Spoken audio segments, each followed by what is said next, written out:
Gue bertanya sama dia, Pak, kenapa? Saya jatuh mas, Tanya, jatuh di mana Pak?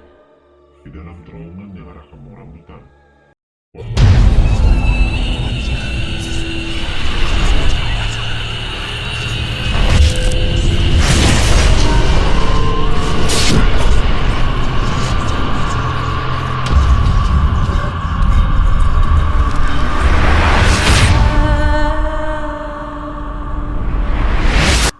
Kali ini gue akan menceritakan tentang kisah mistis terowongan Taman Mini. Karena waktu itu sempat viral, tim 86 mendengar suara jeritan perempuan minta tolong di dalam terowongan itu. Rumah gue gak jauh dari terowongan itu. Banyak kisah-kisah mistis yang ada memang di terowongan itu. Dulu tuh terowongan itu memang angker. Jadi ada dua terowongan, yang pertama yang mengarah ke Bambu Apus dan yang terowongan yang satu lagi yang muter arah ke terminal Kampung Rambutan. Tapi yang menurut penduduk di situ, yang paling angker tuh yang terowongan muter yang arah ke Kampung Rambutan. Karena terowongan itu tuh dulu banyak pohon-pohon yang ranting-ranting turun dan itu tidak ada lampu sama sekali, gelap kalau malam. Pernah ada kejadian, waktu itu ibu-ibu, guru, pulang dari mengajar. Dia turunlah dari pas keluar dari terowongan yang mengarah Kampung Rambutan, dia turun tepat di tengah jalan untuk menyeberang. Dia melihat di dalam terowongan itu anak pelajar SMP sedang duduk menangis. Ibu-ibu itu pun menyamperinya dan bertanya kenapa menangis. Cuma anak itu cuma menangis dan diam aja. Akhirnya ibu-ibu itu mengajak anak itu keluar dari terowongan. Kan tetapi anak itu tidak mau. Akhirnya anak itu berbicara ke ibu-ibu itu bahwa memang dia menunggu orang tuanya di situ.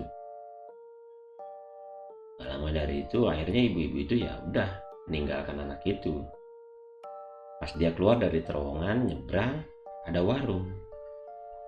Dibilanglah sama ibu-ibu guru itu bahwa memang ada anak kecil SMP, sekitaran kelas 1 SMP lah, masih kecil, itu menangis di dalam terowongan. Tukang warung itu pun bilang ke ibu-ibu itu bahwa memang kemarin ada anak kecil SMP nyebrang di situ di dalam terowongan itu tuh ketabrak mobil bis hingga meninggal di tempat. Mendengar hal itu ibu-ibu itu ketakutan dan segera pulang. Belum lagi waktu itu juga ada bis yang ke arah Ciputat itu terbalik di dalam terowongan itu. Itu tuh olinya kemana-mana waktu itu. Di dalam bis itu ada ibu-ibu hamil yang meninggal dan juga ada anak gadis juga yang meninggal. Itu tuh membuat angker aja jadi tempat itu. Semenjak banyak korban kecelakaan di situ. Pernah ada cerita, waktu itu gue alami sendiri sih memang. Waktu gue nongkrong di warkop di Ceger, itu sebelah warkop itu ada klinik. Nah, tiba-tiba ada bapak-bapak datang dengan baju kotor dan motor kayak pecah depannya. Dan lecet-lecet dia, sobek kakinya, parkir di depan klinik itu. Gue bertanya sama dia, Pak, kenapa? saya jatuh mas, Tanya, jatuh di mana Pak? di dalam terowongan yang arah kampung rambutan. Wah, ya gue sama temen gue dengernya diem aja dong, karena memang gue tahu tuh lokasi itu gitu. Akhirnya gue sama temen gue memberitahukan, Pak hati-hati Pak kalau lewat situ, kalau bisa klakson. Karena memang agak angker aja Pak lokasi itu.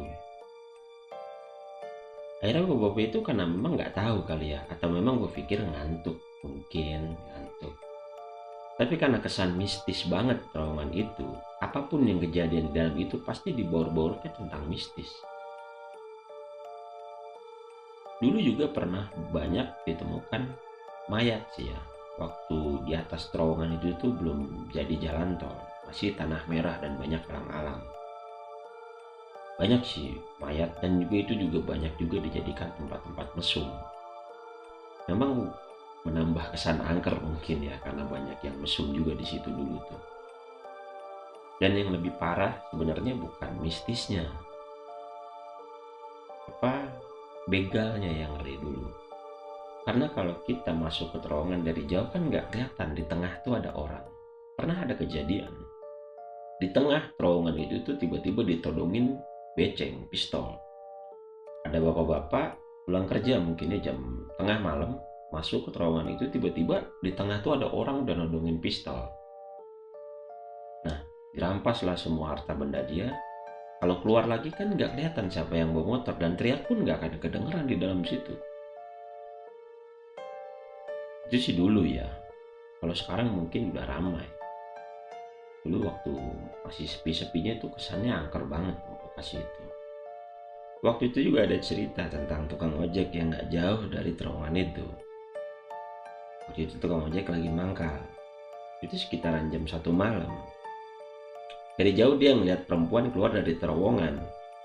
Dia pikir karena memang baru turun dari bis. Nyamperin tukang ojek itu dan bilang minta diantar rumahnya. Akhirnya diantarlah sama tukang ojek itu. Ditanya sama tukang ojek, rumahnya di mana? Di Ceger. Oh ya, diantarlah sama tukang ojek itu. Memang tukang ojek itu orang Ceger. Dia tahu lokasinya, tapi keesakan dia nggak sadar. Pas melewati kelurahan, dia udah lihat ada kelurahan. Dia tahu nggak jauh dari kelurahan itu tuh ada kuburan.